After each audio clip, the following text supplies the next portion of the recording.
I am so excited, and I have the privilege of presenting our first speaker for today, Dr. Jason Branch. Dr. Branch is a licensed professional counselor for the states of Alabama, Georgia, New Jersey, and Pennsylvania. Dr. Branch has more than 15 years of experience in the mental health and counseling profession. Dr. Branch has worked in community agencies and mental health centers, city government, and substance use treatment facilities. Dr. Branch has maintained a clinical private practice since 2010 that focuses on adults, couples, and families.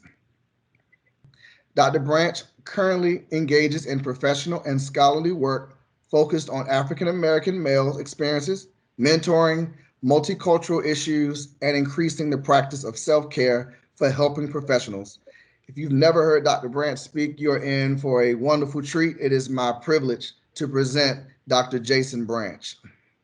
What we're talking about today is protecting your peace, creating balance in managing your mental health and wellness. So, for those of you who've never seen me before, never heard me speak before, I got to give you a couple disclaimers. Number one, I get excited. When I get excited, I'm passionate about what I'm talking about. I go from a 10 to a 12. Typically, I'm on a scale of 12 out of 1 to 10. So I get really excited because this is my profession. This is what I love. And I love talking about therapy, mental health, counseling, and us. Second thing is, if I step on your toes, I do not apologize. This presentation is going to shake some things up for you in a lot of different ways. I'm going to challenge, I'm going to push, challenge your beliefs, and really dive into this profession, what we're doing, where we at. So I want you to get at least 3 things from this presentation that you're going to keep with you, that you can use for your life. Also 3 things that you can share with someone else. So what are we talking about today? We're talking about what is therapy, what is not therapy, Black mental health and trauma, recharge and replenishing, self-care, and protecting your peace. So in the chat box, what have you heard about therapy? What do you know about therapy? What have you heard about therapy? So Monet, anything that pops up, feel free to give me the scoop. Way of maintaining wellness, mind healing. It works. A chance to talk through things in your life and reach solutions. That it's helpful for us. An outlet. It's good for everyone. Tell me when to stop, Dr. Branch, because it's coming in. Okay, I'll take it. That's cool. Okay. These are all great things. I love hearing the positive responses about therapy, which says a lot. We're changing and we're growing because it hasn't always been this way. But I love the comments. I love the responses. So those are the things that we heard about therapy. So we're going to talk a little bit about what therapy is not and what therapy is. And a lot of these things that I'm sure you've heard about. So typically when it comes to therapy, the words are interchangeable. Therapy and counseling, they're very interchangeable. We're going to just use therapy, but counseling, therapy is the same thing. So for many of us, though, what we know about therapy, what we know about counseling came from our upbringing, what we saw, what we've been exposed to, television, movies, radio, church, family, you name it. That's what we learn about it. So now you're going to get some more information about therapy from an expert, meaning someone who does this work. Also someone who goes to therapy himself. So I'm a therapist that go to therapy. I think every therapist should have a therapist. So let's talk about what it is not. What therapy is not is something only white people do. We got to eliminate that belief that only white people go to therapy. The truth is, a lot of different types of people go to therapy, but the idea or the belief is it's only for white people. The reality is it's for any person, anyone. What therapy is not trying to replace God. For some people, it's like, I'm going to go to Jesus, I'm going to go to God, I'm not going to go talk to a therapist. But God is in therapy. Last time I checked, God provided therapists on this earth for us to use. So it's not a replacement of God. You can use therapy in addition to God in your religion. Therapy is not someone just to listen to your problems. It's not a place where you can just dump, share all your secrets, your darkest secrets, your deepest issues, fears, insecurities. It's not a place to just drop that and move on. Therapy provides you with a safe space to share your thoughts, your experiences with someone who's non-biased and non-judgmental to provide you assistance with helping you help yourself. So as a therapist, our job is to hold a mirror up so you can see things that you don't normally see. So when you think about therapy, I look at us as any client as an onion. All of us, we're like an onion. And I use a lot of analogies. So with this onion, you got the heart, which is the core. And all of us have a core of who we are, what we want to do. That's us being our authentic selves. The issue that we run into is there's a lot of layers on top of that core. Those layers come from lived experiences, upbringing, background, you name it. And anytime someone goes to therapy, they're looking at that most outer onion layer, that very top layer. And that's what's bothering me now. That could be relationship issues, marital, problems with my dad, problems with mom, problems with work. I'm in a transition. I'm in a pandemic. All of those are the outside things. Within therapy, you're able to peel back the layers to get to the heart or the core of the issue. A lot of times we don't know that. We just come in with an idea of, this is what's going on, but honestly, it's usually at the heart. And this is where a lot of people talk about therapy. Like, I came in talking about pizza. Next thing you know, I'm crying because my dad didn't give me pizza when I was a kid. I didn't know. I didn't connect the dots. And that's because we pull back the layers. So it's not just dumping your problems. Also, what therapy is not is a one size fits all, meaning one therapist can help any and everybody, or every therapist does the same thing in the same way. It's not the case at all. Therapy is not one size fits all because every therapist have a different personality, perspective, theoretical orientation, and the way they provide therapy. So it's finding a therapist that fits, that fits with who you are and the work that you need to get done. So some of us have tried therapy before, wasn't a good fit. We never went back. My challenge to you is finding a therapist that works for you. So if it's not one size fits all, I can't stick with the first therapist that I may work with if it doesn't work.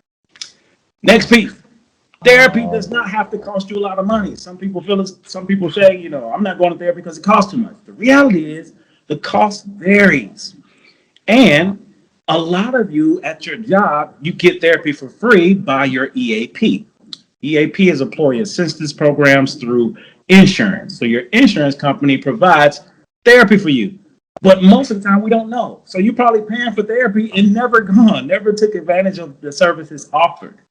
In addition, say for instance, you don't have insurance or you're not working on a job that offers EAP, there's tons of therapists all over the world, all over the US that you can work with that offer pro bono services. Absolutely free. I'm one of those therapists that have at least 3 slots on my caseload of therapy at a discounted rate or a free rate. It's part of my way of giving back. That's me. There's a lot of therapists that have that same mentality that will do it for free, but you don't know unless you ask. Even if it's not free, there's a lot of therapists that offer a discounted rate. A lot of this information we don't know because we don't ask and we go by what we do know, which may not be a lot when it comes to therapy because there may not be a lot of people talking about it. So it doesn't have to cost you an arm and a leg. Reach out, connect to therapists, and find out how they can meet you where you are financially. So for me, I never want finances to be an issue that somebody can't see me. I'm not the only therapist like this. So it's being able to reach out to connect with as many therapists as possible to find someone who will meet you.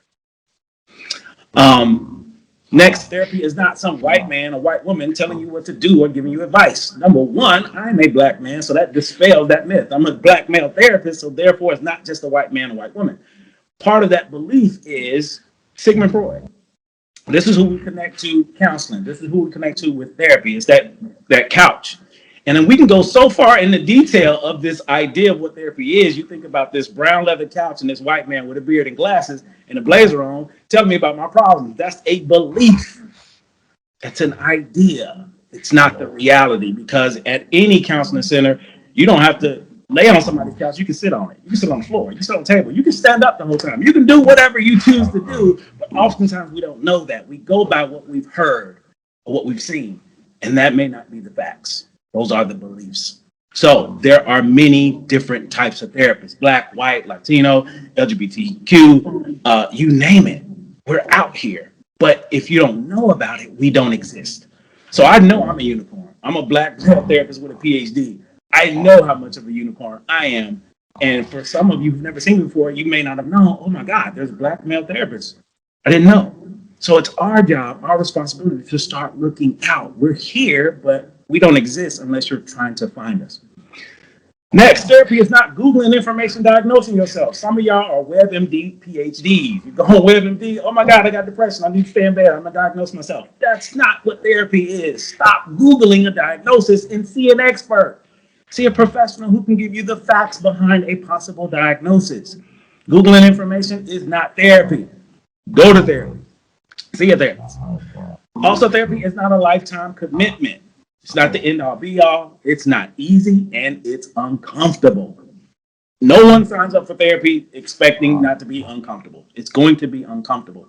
It's not a lifetime commitment because if you're in therapy for the rest of your life, you're not working. You're not doing the work. Therapy is a temporary thing in order for you to get your needs met to find balance.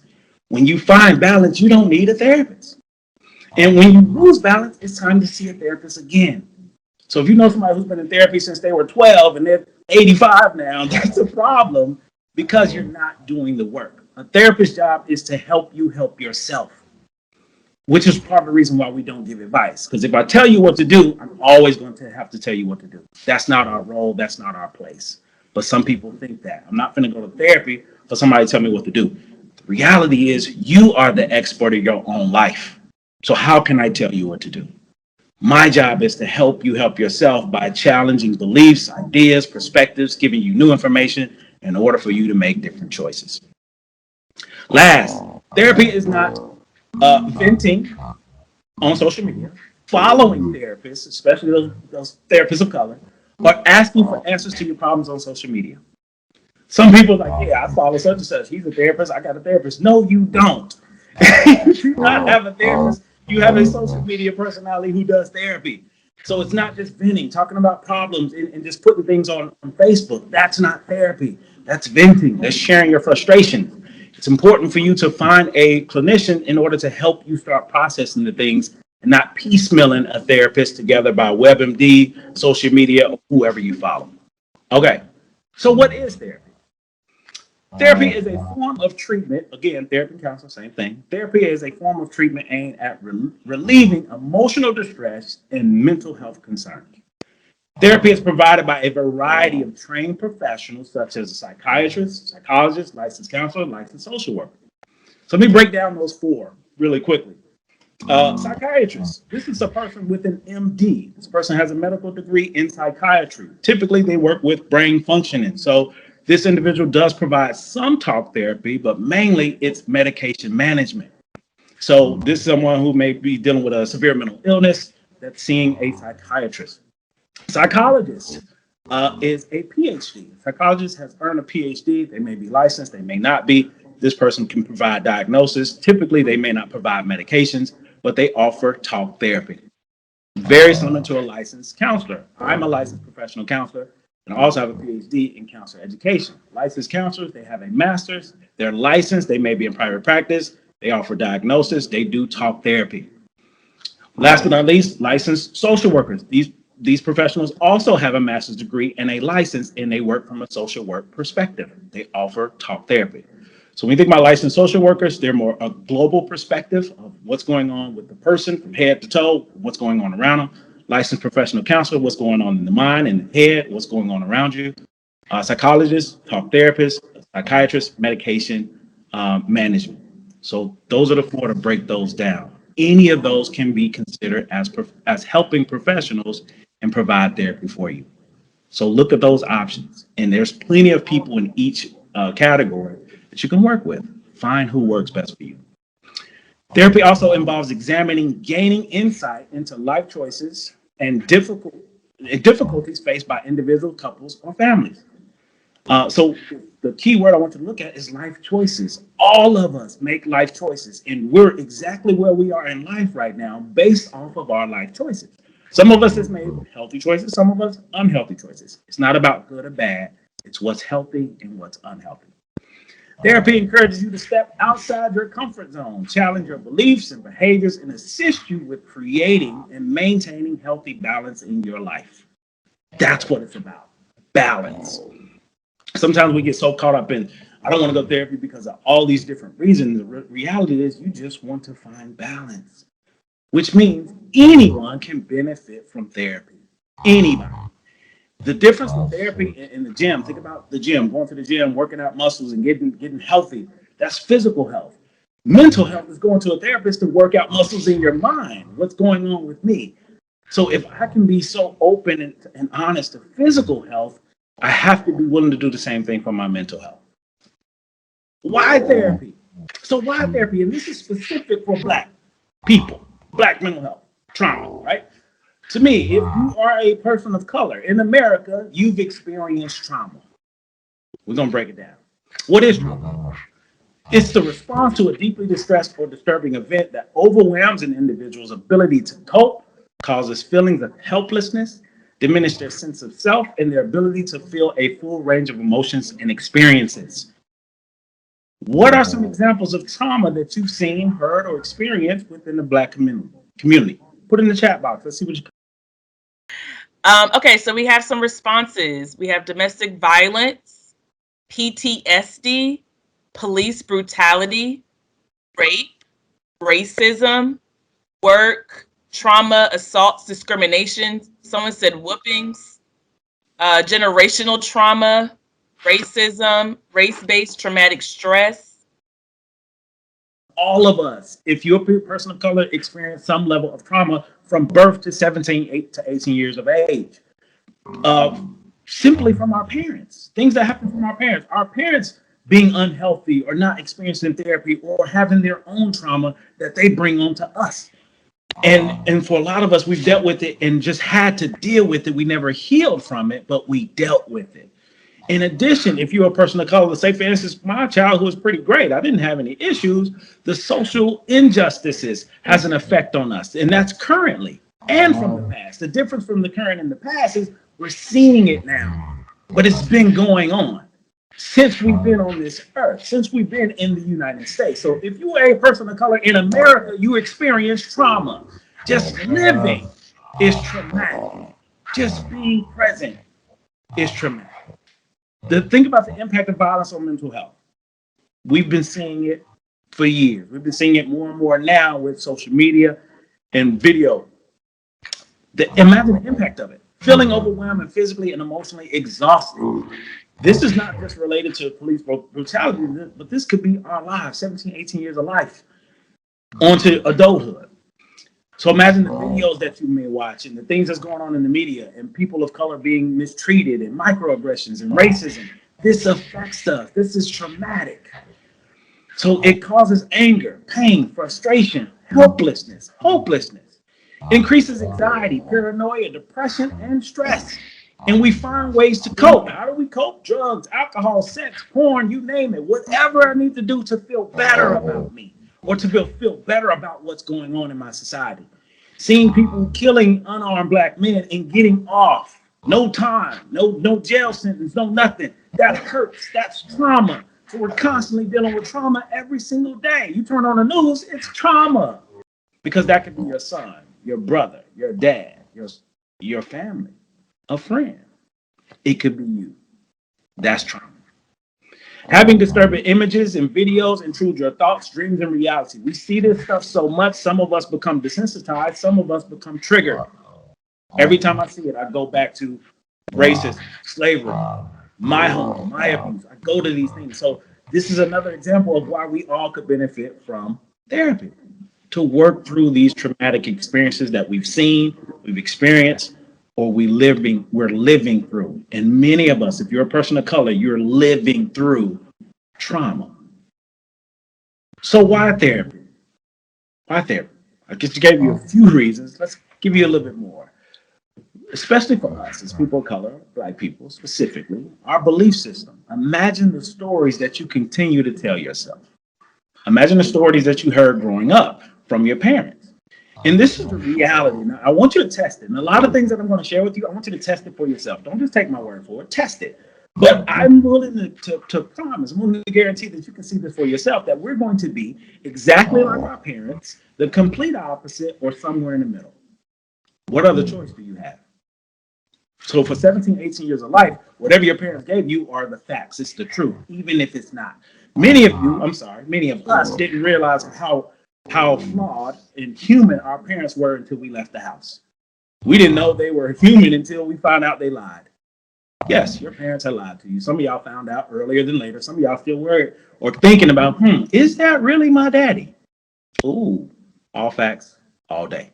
So think about the stories you continue to tell yourself. I'm not good enough. I'm not great enough. I can't do. I can't have. Nobody's ever done it. I've never seen anybody do it. Those are the stories that keeps you in that place of insanity.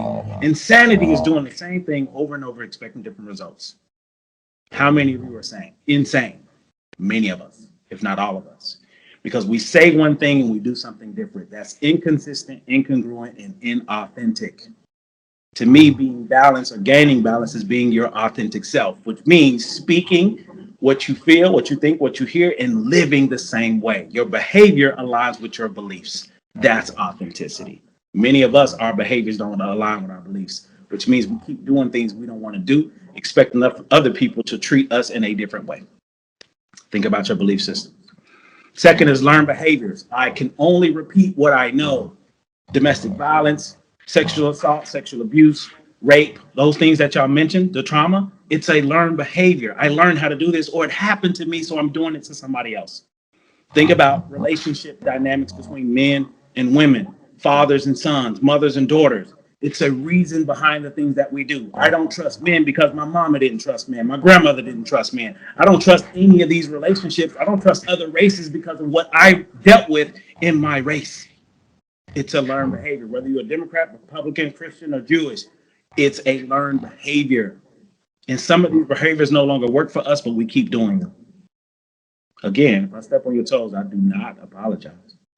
Living through trauma, just what we talked about. Every day, all day. If you're a person of color in America, you're living through trauma. Think about issues that you've had at work. People wanting to touch your hair or ask questions about you. That's trauma. How come I can't just be? Or for black men, if I put some nice clothes on, put a suit on, I'm going to court or church. Why can't I just look nice? That's trauma. So trauma is repeating what I experienced. Every day, we're repeating what we experienced. Getting pulled over by the cops, period, is trauma for people of color. Because I'm going back to flashbacks, I could lose my life. That's traumatic. Next is remaining comfortable. For many of us, we're not willing to step outside of our comfort zone, which means we do the same thing over and over and over again. Again, I mentioned that before about insanity. The more you remain uncomfortable, the more you get stuck. In order to get unstuck, you have to step outside your comfort zone. Do something different, new. So your challenge, your homework. Oh yeah, there's homework. This week, what I need you to do is to do something new, different, and uncomfortable every day this week. I don't care what it is. Try it. See what happens. You did something uncomfortable by coming on this call today to join us with this presentation. Congratulations. You're able to get some knowledge that the average person will not get, because I know they're not getting it from me. So you're going to get information that the average person don't have. Now you can use this information to do things different in your life. That's game. Welcome to the club, baby. Next, heal and deal. A lot of us have experienced all these traumatic experiences, all these things that's happened, and we dealt with it. We're resilient as a culture. We can do. We're resilient because of everything we've been through, and we overcame it. That doesn't mean we're not dealing with it. The reality is you have to heal from the things that you've experienced to overcome it. We don't heal, we just deal. I'm challenging you. You don't have to deal with it anymore. You can heal from it. Therapy is one of the places you can go to start healing from what you dealt with.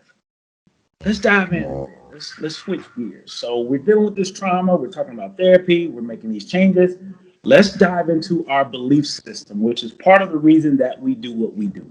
My belief is that in order for us to change behaviors, we have to change our beliefs, which is hard. The difference between 2 + 2 = 5 and 2 + 2 = 4 is one is a belief, one is a fact. 2 + 2 = 4 is a fact because it can be proven. 2 + 2 is 5, which is a belief. Understand that all of us are entitled to our beliefs. That doesn't make them right or wrong, but we're entitled to them. The difference is healthy and unhealthy. So many of us hold on to these beliefs for so long, they become facts to us. So let's break down the beliefs and the facts. So 2 + 2 = 5, even though y'all almost cussed me out, cut my head off. It's wrong, it's this, it's that, who taught you? Y'all clown me for my beliefs. Imagine where these beliefs come from. A lot of us have beliefs that have no value, no meaning besides the value and meaning that you give it. Let me break it down a bit and understand anytime your beliefs are challenged, your first response is to defend them. So I'm going to talk about some things that's going to challenge your belief. And the first thing you're going to do is defend it. Let me show you. 2 + 2 = 5. Is there anyone in here besides myself that has a cabinet, a drawer, a closet somewhere in the kitchen that has a bag full of little plastic bags? You know, those little Walmart bags, you go to the grocery shop, you just keep putting those bags in there. Anybody got that? Yes, amen, yes, LOL, all that. So I'm not by myself. So therefore, that is a belief. What's the belief about those bags? I need them. I gotta use it for my little trash can. I gotta use it to pick up dog stuff. I gotta use it to season my chicken, put flour on it. Whatever it is, you're using these bags. What's the value of these bags? Nothing. They're free. But what if I asked you to get rid of all those bags?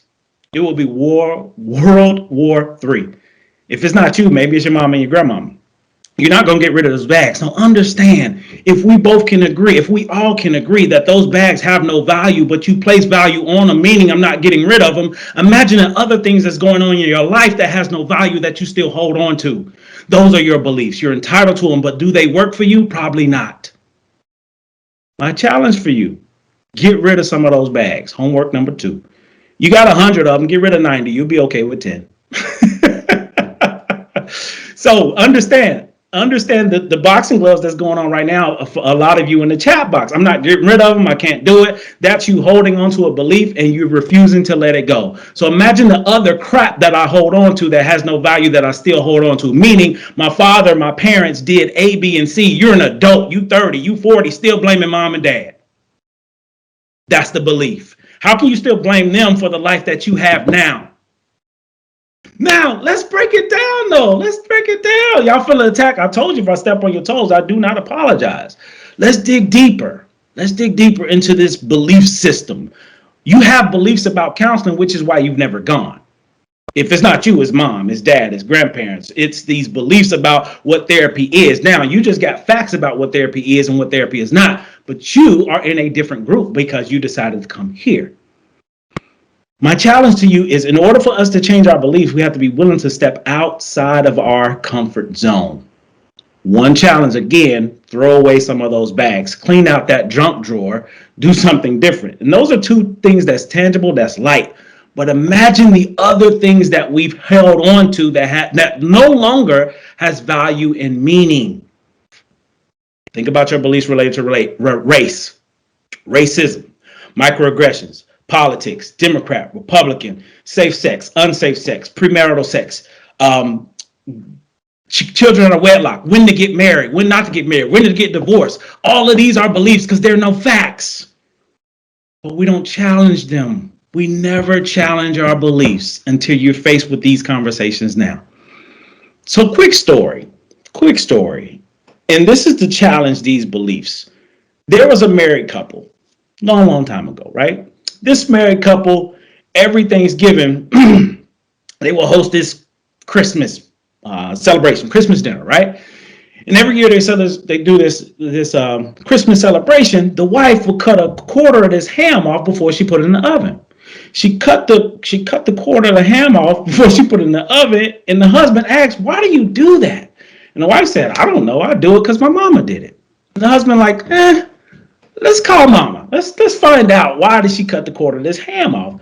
So they called mama. "Hey, mom, just wondering why you cut the ham off before you put it in the oven." And the mom said, I don't really know. I did it because my mama did it. So the husband like, "Let's call grandma." So they called grandma. "Hey, grandma, we're trying to figure out why you cut a quarter of this ham off before you put it in the oven." And the grandmother said, "I cut a quarter of this ham off because my pan was too short. I don't know why the hell y'all doing it." I need you to dig deeper to the root of why we do the things we do. A lot of times we hold on to these bags and keep these junk drawers just in case. Just in case. The reality is you'll never run out of bags because you go into the grocery store at least 2 or 3 times a week or a month. You're never going to run out, but the belief is I don't have enough. I'm going to run out, but there's an abundance of everything when it comes to this life. We just don't believe it. That's our beliefs. You can have anything that you want in this life if you're willing to do what's necessary to deal with you to make changes. All facts, all day. So in order for us to begin the process of changing our belief system, we have to understand the root of the belief system, okay? So the next slide, this is what I want you to write down is number one, belief. Understand that your beliefs is what they are. Those are facts to you. Okay. Your belief over time develops into a behavior. Okay. Belief determines behavior. My behavior over time develops into a habit. I don't even think about it. I just do it. So therefore, every morning I'm getting coffee. I'm going to Starbucks. I'm late for work because I'm stopping to get coffee because that's my habit. Belief determines behavior. Behavior over time develops into a habit. A habit I don't even think about. It's an automatic thing, right? Habits over time develops into a lifestyle. No one would ever say this publicly, but a coffee drinker needs coffee in order to live. That's what makes it a lifestyle. So my lifestyle are things that I do because my belief is I need to do this in order to live. But that's a lifestyle of a coffee drinker. The belief, behavior, habit, lifestyle. Understand what anything in life, the reason that we do it is because of our beliefs. Your parents did the best they could with what they have. These are the facts. Your parents did the best they could with what they had. But some of us still blaming our parents. The relationships that you've been in, the people that you were connected with, dating with, they did the best they could with what they had. It wasn't enough, but you expected them to be someone they're not. Your expectations is the invisible bridge that leads to nowhere. Oh my God. Your expectations for other people is the invisible bridge that lead to nowhere. Imagine how many expectations you have for everybody else but yourself. How do you expect people to do all types of different things that you're not willing to do yourself based off of your beliefs?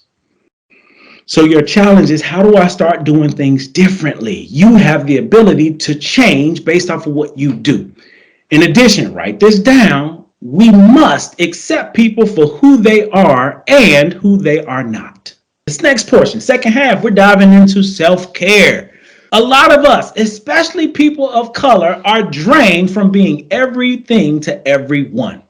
You have nothing left. Your battery is dead. In order to recharge a battery, in order to take care of you and start investing in yourself, you have to practice self-care. When I think about self-care, I want you to think about your bank account. And your bank account is now your self-care account. So whatever investments you make into taking care of yourself, that's you making deposits into your self-care account. The issue that I've had with a lot of us is we recharge on the weekends or on vacation.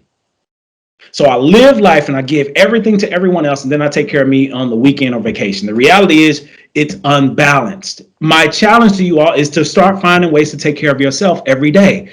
Practice self-care every single day, not on the weekend, not on vacation. And I want to give you a system that works. This system for self-care is called the ESPM model for self-care. This is a model I developed about a decade ago. I use it every day and I want to share it with you, and I want you to share it with others. Take it, use it, and share it with other people. All right. ESPM. Again, go back to your notebook. You got belief model. You got some challenges. You got some homework. Next page, I want you to draw a huge circle. Line straight down the middle, line straight across. It should look like a pie chart with 4 sections. In the top left-hand side, you're going to write the letter E. Top right, the letter S. Bottom left, the letter P. The bottom right, letter M. ESPM. Now, when it comes to us taking care of ourselves from head to toe, there's only 4 sections, 4 categories necessary and needed to take care of ourselves. So when you think about wellness, I want you to think about all 4 of these. E represents emotional well-being. S is spiritual. P is physical. M is mental. So a lot of things y'all mentioned in the chat box: massage, reading a book, doing different activities, taking care of the grandkids. All of those activities will fit in one of these categories. What makes this self-care plan difficult is because one activity can only occupy one space at a time. So if you said reading a book enhances, it makes me feel good, it only is going to fit in one box. So that may be emotional well-being or spiritual well-being. So E represents emotional well-being. This is things that brings joy to my heart daily. So ask yourself, what is it that I do to enhance my emotional well-being daily? This is a chance to check your self-care account. So out of that ESPM, E, emotional. What do you do to enhance your emotional well-being? That E represents 1/4 of the quadrant. All 4 is 100%, but it's 25% per quadrant. So what do you do currently to enhance your emotional well-being? I would love to hear it. Put it in the chat box. Now, to challenge to see where you are as far as taking care of your emotional well-being, I want you to think about the things that you do and add up the things that you do. So you can write it in the box. You can scribble it in, shade it in, whatever works for you for your emotional well-being. Now, out of the things that you wrote down or that you think about that you do, there is a percentage of that. Each quadrant is only 25%. I want you to put in your percentage of how much you take care of your emotional well-being. So, for example, if I, come to this presentation and I go to the park, that enhances my emotional well-being. That's all I did for the week. So per day, I may not do a lot of things per day. So that may be less than 20%, maybe 5%. So I want you to write down how much you take care of your emotional well-being. Right now, I'm going to say 5% for some of you. Spiritual. Understand spiritual well-being. What do you do currently to enhance your spiritual well-being? Some people say prayer, meditation. That's fine. That's great. Whatever you do, put that information down, put your percentage. Give or take, I'm going to give you 10%. Some of us doing 10, some of us doing less. Next is P. P is physical. What do you do to enhance your physical well-being every day? Put in your percentage on what you do. Maybe 10%, maybe 15%. Some of y'all up to 25%, even with COVID. All right. M, mental well-being. What are you doing to enhance your mental well-being? Some of y'all got nothing, and that's okay. That's why you're here. So if you have nothing, you got to put a 0%. So I want you to go through each one, emotional, spiritual, physical, and mental, and look at your percentage and add up your percentage for each quadrant of what you do currently to enhance your self-care, enhance your well-being. So right now, based off of the estimate that I put down, what I think you may be dealing with, I got 5% for emotional, 10% for spiritual, 5% for physical, and 10% for mental. If I added all of them up, right now, I'm at about 30% in my self-care account. Many of you are less than 30%. If you did this exercise correctly, you and I can agree, you don't take care of yourself that well. You can do better. And if you're anything under 75%, you got work to do. Because imagine right now, I'm at 30% and 30% represents us. Okay. Some of you are lower, some of you are higher, but I'm pretty sure most of us are not at 75 to 80 because again, we're giving of ourselves so much every day. So we all can do better. So I want you to think about that 30% now as $30 in your self-care account. How long will $30 last you in a week? It's not enough. So our job is to make sure we are taking care of our entire self, not just 30%, which means I'm asking you to take care of yourself. That's it. That's it. Now you're going to have some resistance. Again, your beliefs are being challenged. The resistance is I can't because I don't want to feel guilty or selfish or shame. I need you to get over yourself and out of your own way. I'm not asking you to do anything but take care of you because we can agree that you're not doing enough. You're not taking care of yourself enough. This is how we can get started with it. So let me break it down. Let me help you out a bit of how we can start doing this. When you think about E, your emotional well-being, understand that anything that you do for your self-care can only fit in one category at a time. When it comes to your emotional well-being, I want you to think about what brings joy to my heart. What brings joy to my heart? These are things that I'm now intentionally doing to pour into my emotional well-being for today.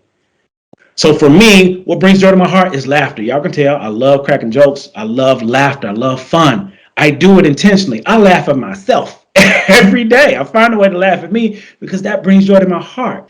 So your homework, again, is to add 2 to 3 new things for each category. Just create them. What can I start doing more of for my emotional well-being? All right. So think about things that bring joy to your heart that you're going to do intentionally to take care of your emotional well-being. That's just a quarter. Guess what? That whole arm is done. That's 25%. I'm good, but it's not enough because we got 4 sections. So then we move over to spiritual. Every morning I'm listening to music. I don't care if it's gospel, R&B, or trap. I'm blasting music before I get in the shower or when I'm in the shower. That enhances my spiritual well-being. Also, meditation. Some people say meditation. You say meditation because it sounds good, but you've never tried it. You've never done it, and you're terrified of it. Stop saying meditation. You don't do it. So find something else that uplifts your spirits. For me, it's music. It may not be meditation. It could be, you know, television shows, different things that you do. Saying no. Hear me. Saying the word no. Because we say yes to everything but ourselves. So try practicing saying no. Last time I checked, no is a complete sentence. You don't have to explain it. But anytime we say no, we have to explain the reason why we say no. Stop explaining yourself. Say no, and that's it. That enhances our spiritual well-being, because I feel good when I say no. Have no problem with it. I'm great at it. No. Moving on, we took care of emotional, we took care of spiritual. That's just halfway. Many of us do the emotional and spiritual. We do half and we feel as though, oh, I'm good, I can kick back. The reality is you can't. You just took a shower and just washed upper body. It's not enough. I need you to do more. Physical. When you think about your physical well-being, I want you to think about the body. So physical health. Think about, how do I enhance my physical well-being? That's making physical choices, healthy choices. Physical is not going out and getting a gym membership. It's walking, getting out the house and walking around your neighborhood. Got to think about it. Next, last but not least, is mental. What are you doing to enhance your mental well-being? To me, one of the easiest ways to enhance your mental well-being is doing things new, different, and uncomfortable every single day. Every day, I try to find a way to do something new, different, and uncomfortable. So how do I do that? Simple. Try brushing your teeth with the opposite hand. Try putting your pants leg on a different leg at a time. Instead of having your hair down, put your hair up. Instead of drying off with a towel, put your clothes on wet. Just do something different, no matter what it is. So my challenge to you is to find ways to do something different every single day. Understand, once the mind expands, it never goes back to its original form. Now that you've been exposed to this ESPN model for self-care, you will never be the same. You will never look at self-care the same anymore. You will see how much work you got to do. So for some of you who knew you were below 30%, you're not doing enough. So in order to do this self-care plan, you have to take care of yourself between 75 and 80%. 20% goes to everybody else. That's balance. Right now, 20% goes to you and 80 goes to everybody else. It's not enough. It's not enough. I'm begging you to start taking better care of yourself. I'm begging you to say no. I'm begging you to establish some healthy boundaries. The beauty of this model, the more you pour in, the more you invest in you, the more you get back in return. So if I invest in me today, I took care of my self-care today, guess what? I got some residual tomorrow. Your bank account on Fleek, if you're filling up for the day, you're good. I got about $1,000 in my account right now. Why? Because every activity that you do for your emotional, spiritual, physical, and mental is now a dollar amount. Our job is to build that self-care account. So now we recharge and restore. What do? How long does it last? The truth is, next slide, it only lasts for 24 hours. One day. That's it. One day. So therefore, I'm asking you to take care of yourself every day. Not every other day, not on the weekends, not on vacation. Every single day. And imagine what happens when you invest in you. I'm rich. The more you take care of yourself, the more stuff that you can deal with from everybody else, because you're inundated with information. You're inundated with stuff, with garbage, with trash, with trauma. You're inundated with it. So it's our job to remove some of that stuff and start building into us, taking care of us. The more I invest in me, the more I can deal with. So therefore, every day I'm making withdrawals.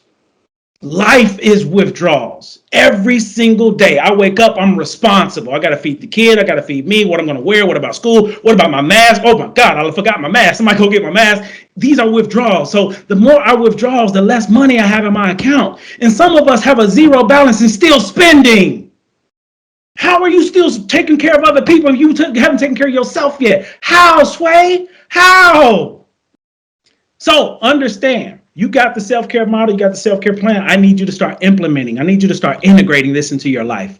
So how do we protect our peace? Number one, be willing to step outside your comfort zone. Do something different today. Number two, take a break from news and social media outlets. Take a break from your family. Take a break from your spouse, your mate, your kids. Take a break. You are overdue. How do we know? Look at you. Ooh, I told you. Moving on, I need you to block, delete, unfollow, unfriend certain people. They don't bring anything to your life. They are a cancer. They are a leech. They are sucking the life out of you, and you allow them to stay, just like you allow those bags to stay underneath your cabinet. Next, find your tribe and connect. Find people who's going to support you, who's going to invest in you, who's going to help you become the best version of you. If you don't have those people in your circle, you need to get rid of them. I guarantee you, if you hang around 9 dummies, you're going to be the 10th. It's your job to be mindful of your tribe. Reach out and connect. Next, set healthy boundaries and stick to them. Practice saying no. Daily, every day, find a way to say no. Next piece, be mindful of what you can and you cannot control. A lot of us are tied to things that we cannot control, but we try to control it. Stop trying to control things that's out of your control. Other people. There's only one person in this life that you can control or change. Guess who that is? You. All day, every day. Next thing, when you are ready, only when you are ready, I need you to have some difficult conversations. Only when you're ready. Next, stop. Oh, this is big. Stop apologizing for being exactly who you are. It's not your fault. You are you. I can't help that you intimidated by me by being a black man. I can't help it. I can't do nothing about it. Don't matter what I dress. Don't matter what I say. Don't matter what I do. Don't matter who I am. If you view me a certain way, I can't control or change that. So therefore, I'm not going to apologize for being authentically black. I can't. I wish I could, but I can't because it's me. Last thing, you are not a tree, which means you can get up and leave. That's relationships, that's family members, that's jobs, that's school, that's work, that's people, that's wherever you have that no longer serves you. Leave, get up, get out, and go. You're not a tree, but you believe you are. Again, that's a belief. There's no facts behind it. The fact is you can go. You got 2 feet, you got 2 ears and 1 mouth, which means you need to listen twice as much as you talk, which means you need to get up and get out. If it's not working, it's time to go. Stop blaming everybody else for your stuff. Protecting your peace, continue. Practice more self-care. Y'all got a system. Use this system for you, right? You cannot pour from an empty cup. Stop trying. Take care of you before you take care of everybody else.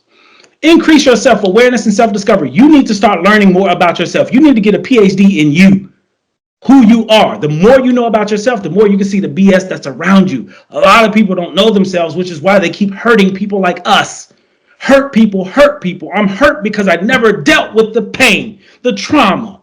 So now I'm hurting other people. That's your boss, that's your colleagues, that's your family, that's your friends. Hurt people, hurt people. Next piece, balance and build healthy relationships. So many of us have unhealthy relationships that we hold on to. We hold on to it because that's my brother, that's my sister. We cannot choose our family, but we can choose how we deal with them. All facts, all day. Make it right. For those who've done some things wrong, we all have. Make it right. Ask for forgiveness. Be willing to forgive. Next, accept people for who they are and not who you want them to be. This is one of the most pivotal things that changed my life. I accept people for who they are, not who I want them to be. And all of us have expectations, which are invisible bridges that lead to nowhere, to get people to do what we want them to do. I can't control or change you or anybody else. We are all doing the best we can with what we have. That's it. Last but not least, be willing to ask, seek professional help. You've done this whole 90-minute presentation, getting all this knowledge, all this information. It feels good. We laugh, we play. Now do the work. Get up and get out and take care of you. Find a therapist. Nobody's immune. Nobody's excused. If you're a person of color, you're experiencing trauma. Get help. Stop waiting. Stop looking at other people. Start taking care of yourself. Share this information. Share the facts that you learned today, not the beliefs. Share the facts that you learned about therapy to help other people consider therapy. My goal, my hashtag for the year, for the century is try therapy. Hashtag try therapy. Guarantee your life can be changed for the better. Some resources. One of the easiest, quickest ways, Psychology Today. Log on to Psychology Today, enter your zip code, and you can find a therapist throughout your area. Scroll through, see who you may fit with. You get all their information. Find somebody who fits for you. Therapy for Black girls, therapy for Black men, Black female therapists, Black men heal. Check it out. Look into it. And if you feel as though those options are cool, but I still want to stay safe because of COVID, you can try telehealth counseling services. Talkspace is a great telehealth counseling services that has licensed counselors, licensed psychologists who provide online therapy, synchronously and asynchronous. Same thing with BetterHelp. Same thing with Ayana. With Ayana, this is specifically designed for people of color. Online therapy, it's out there, it exists. Reach out to me. If you got questions about therapy, I'm your guy. I don't mind sharing the knowledge that I have because my job is to help you help yourself. Ask away, reach out, connect with me. You all have been great. Thank you so much for this opportunity. Thank you, Monet, Terrell. Thank y'all for inviting me to do this presentation. Much love to all of you. If you haven't heard it in a while, if you haven't heard it at all, I love you all. I love you all. I love you all. Much love, much respect. Thank you.